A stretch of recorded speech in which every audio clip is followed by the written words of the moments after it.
آج آپ کو ایک نئی بات بتاتے ہیں، علماء کرام کو معلوم ہے، آپ کو بتا رہے ہیں۔ قبر میں 3 سوال ہوں گے۔ یہ حدیث بڑی توجہ سے سنیں، یہ اہل علم کے لیے اور اہل جو طالبان علم حدیث ہیں ان کے لیے۔ حضرت براء بن عازب، میں 3-4 حدیثیں بیان کروں گا۔ حضرت براء بن عازب راوی ہیں، اور یاد رکھ لیں کہ قبر میں 3 سوال ہوں گے۔ کیا؟ مر ربو کا، تمہارا رب کون ہے؟ دوسرا سوال ما دینوں کا، تمہارا دین کیا ہے؟ تیسرا سوال ما کنت تقول فی ھذا رجل محمد، حضور علیہ السلام کا چہرہ پاک دیکھیں گے کہ ان کے بارے میں عقیدہ کیا تھا۔ 3 بتائے جاتے ہیں نا۔ میں آپ کو وثوق کے ساتھ کہہ رہا ہوں، تیقن کے ساتھ کہہ رہا ہوں، اور ذمہ داری کے ساتھ کہہ رہا ہوں، یہ 3 سوال نہ بخاری میں ہیں نہ مسلم میں ہیں۔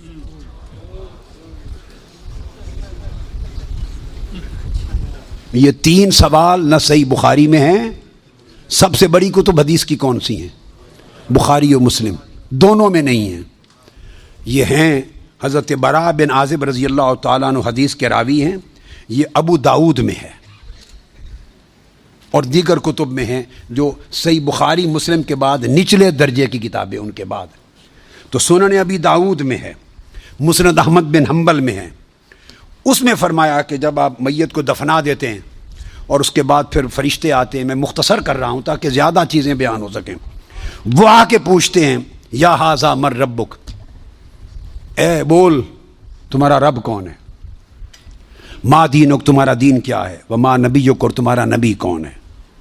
پھر آگے جو مسلمان مومن ہے وہ جواب دیتا ہے۔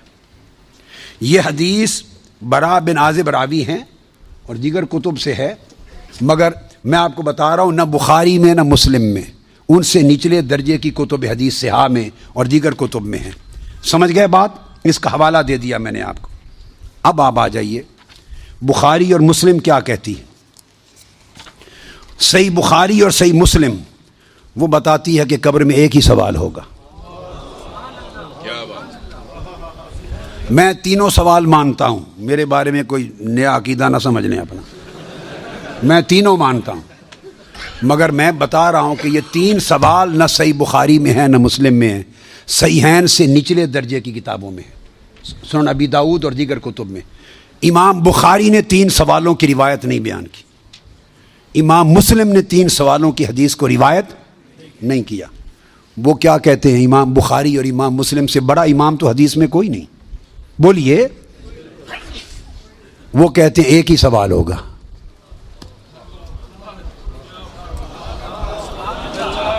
اب ٹکراؤ آ گیا بخاری اور مسلم کی صحیحین کی روایت میں اور نچلے درجے کی کتب صحاح کی روایت میں ٹکراؤ آ گیا، مگر ٹکراؤ نہیں، پھر تطبیق کریں گے، جوڑیں گے معنی کو۔ بخاری اور مسلم کہتے ہیں کہ 3 سوال کا ذکر کوئی نہیں ان کی روایت میں، ایک ہی سوال ہوگا۔ انس بن مالک رضی اللہ تعالیٰ عنہ روایت کرتے، ان العبد اذا وضع فی قبره وتولى عنه اصحابه انه ليسمع قرأ نعالهم اتاه ملکان یقعدانه فیقولان ما كنت تقول في هذا الرجل لمحمد صلی اللہ علیہ وسلم۔ صحیح بخاری، یہ صحیح بخاری کتاب الجنائز کو اٹھا کے دیکھ لیں، حدیث نمبر 1308 جا کے مطالعہ کیجئے۔ پھر کتاب الجنائز میں حدیث نمبر 1673، صحیح مسلم کتاب الجنہ و صفت نعیمہا، پھر ابو داود میں بھی ہے، نسائی میں بھی، احمد بن حنبل، ساری کتب صحاح میں یہ حدیث، اور بخاری اور مسلم کی متفق علیہ۔ اگر متفق علیہ حدیث کچھ اور بتائے اور نچلے درجے کی کتب حدیث اس سے مختلف مضمون بتائے اور تطبیق نہ ہو سکے تو کس کو اختیار کیا جائے گا؟ متفق علیہ کو۔ درست قاعدہ ہے نا؟ یہاں تطبیق ہے، آگے چلتے ہیں۔ مگر امام بخاری نے روایت کیا کہ حضور علیہ السلام نے فرمایا، بندے کو جب قبر میں رکھ دیا جاتا ہے اور اس کے دفنانے والے جب چلے جاتے ہیں، اِنَّهُ لَيَسْمَعُ قَرْعَ نِعَالِهِمْ، عام میت بھی واپس جانے والوں کی جوتوں کی آہٹ سنتا ہے۔ یہ متفق علیہ حدیث کے الفاظ ہیں، اِنَّهُ لَيَسْمَعُ قَرْعَ نِعَالِهِمْ، پلٹنے والوں کے جوتوں کی آہٹ سنتا ہے۔ ہم جھگڑے کرتے پھرتے ہیں، خدا کا خوف ہونا چاہیے۔ عام میت پلٹ کے جانے والوں کی جوتوں کی آہٹ سنتا ہے، آپ کہتے ہیں اولیاء قبروں میں آپ کا سلام نہیں سنتا؟ ہم کس چکر میں, ہم نے عقیدے کہاں سے لیے ہیں, ہم نے کیا ڈھونگ رچا رکھا ہے. آقا فرماتے ہیں عام میت سنتا ہے قبر میں لیٹا ہوا جوتوں کی آہٹ. اگر ہم سمجھیں کہ اولیاء اور صلحاء جو عام میت سے اونچے درجے, وہ قبر پہ آنے والوں کو نہیں سنتے, یہ عقیدہ کہاں سے آ گیا؟ جب لوگ مڑ جاتے ہیں تو فرشتے آ کے اٹھا دیتے ہیں اور بٹھا کر ایک ہی سوال کرتے ہیں, ما کنت تقول فی ھذا الرجل لمحمد. جب پوچھا جاتا ہے تیرا رب کون ہے, تو سوال کا جواب لیک آؤٹ نہیں کرتے, مشکل میں ڈالا, بتاؤ اگر جانتے ہو تو رب کون ہے. پوچھا جاتا ہے تمہارا دین کیا ہے, تو جواب کا اشارہ نہیں دیتے. اللہ نے اپنے سوال میں اور اپنے دین کے سوال میں مشکل رکھی ہے, اشارہ نہیں دیا. جب محبوب کا پوچھا ہے تو تھوڑا سا اشارہ بھی دے دیا ہے کہ میرے محبوب کے امتی گھبرا نہ جائیں,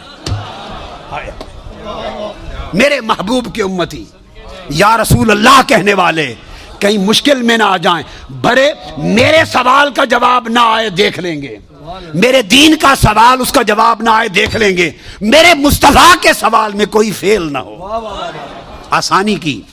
فرمایا اس ہستی کے بارے میں تو کیا کہا کرتا تھا, ساتھ ہی فرشتے بولتے ہیں لے محمد, ان کا نام محمد ہے.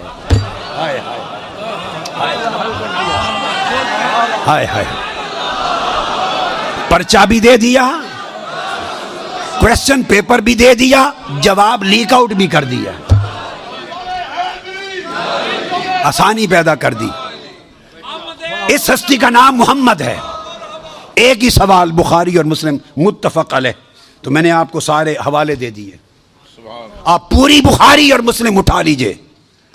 کہیں بخاری اور مسلم میں اللہ کی عزت کی قسم میں نے کئی بار, مگر حرم مدینہ میں اور حرم مکہ میں اول لفظ سے آخر لفظ تک بخاری اور مسلم کے ختم کیے, ایک ایک لفظ ختم کیا, اپنے بیٹے کو پڑھایا حرم میں. اور کئی بار زندگی میں کوئی شخص بخاری مسلم میں مجھے 3 سوال دکھا دے, میں اپنا عقیدہ بدل لوں گا.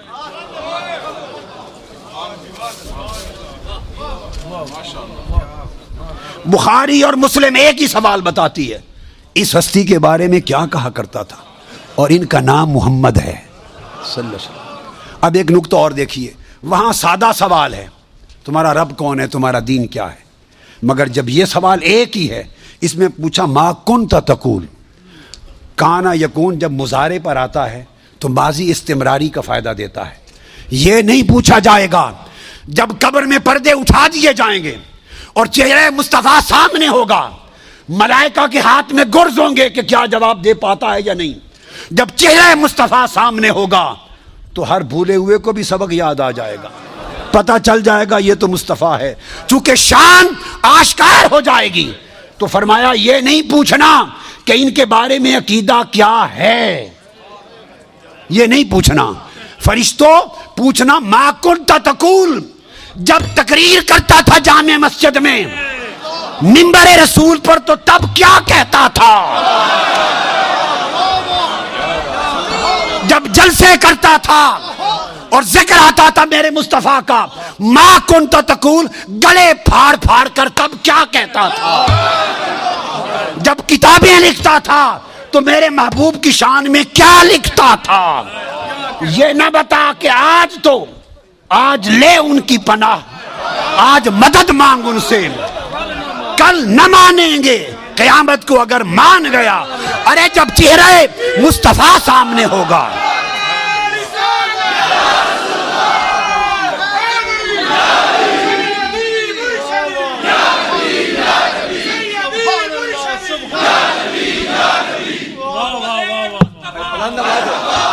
دونوں ہاتھ اٹھائیے, دونوں ہاتھ اٹھا کے سیدی و مرشدی, ارے سیدی و مرشدی. تو فرمایا یہاں تو جب کوئی اور شے نظر نہیں آئے گی سوائے 2 فرشتوں کے جو پوچھ رہے ہیں, اور چہرہ مصطفیٰ سامنے ہوگا, تو پھر تو سب عقیدے کی سمجھ آنی ہے. پھر کیسے انکار کرو گے, پھر تو سب سیدھے ہو جائیں گے. فرمایا آج کا سیدھا ہونا قبول نہیں ہے, آج پہچان لو قبول نہیں ہے. بتا وہ زندگی بھر کیا کہتا کیا کہا کرتا تھا. ما کنت تقول.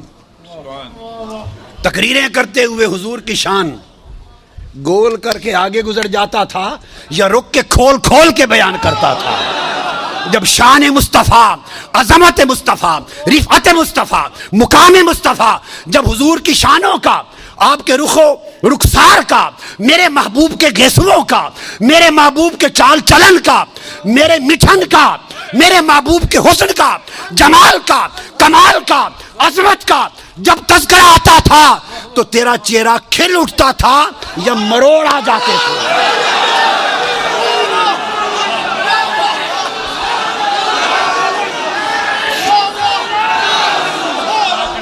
جب میرے محبوب کی نعت پڑھی جاتی تھی، جب میرے محبوب کی نعت پڑھی جاتی تھی، جب میرے محبوب کی عظمت کے تذکرے ہوتے تھے، اس وقت تیرے چہرے کا رنگ کیسا ہوتا تھا؟ کھلتا تھا یا پیلا ہو جاتا تھا؟ اور جب خطاب کرتا تھا حضور کی شان میں ایسے دو چار جملے بول کے گزر جاتا تھا یا ساری رات اسی پر لگا دیتا تھا؟ ما کنت تقول فی حق ھذا الرجل لمحمد. بول کیا کہا کرتا تھا؟ کیا خوبصورت. وہ عقیدہ پوچھا جائے گا جو اس دنیا میں رہا. تو فرمایا پھر مومن بتائیں گے کہ یہ حضور ہیں اور باقیوں کو یہ متفق علیہ حدیث بخاری مسلم کی. امام بخاری مسلم کا عقیدہ یہ ہے کہ ایک ہی سوال ہوگا. فرشتے کہیں گے چھوڑے باقی گلاں نوں اے دس اس سونے دے بارے چ کی آکھنا ہوں دنیا چ. وہ باقی تبلیغاں تیریاں سن لواں گے. وہ ساری تبلیغاں، تیری تقریراں، تیری تبلیغاں، تیری کتاباں، تیرے مدرسے سارے دیکھے جان گے. پہلے دس اس سونے دے بارے چ کی آکھنا. ما کنت تقول فی حق ھذا الرجل لمحمد. یہ صحیح بخاری کی حدیث ہے.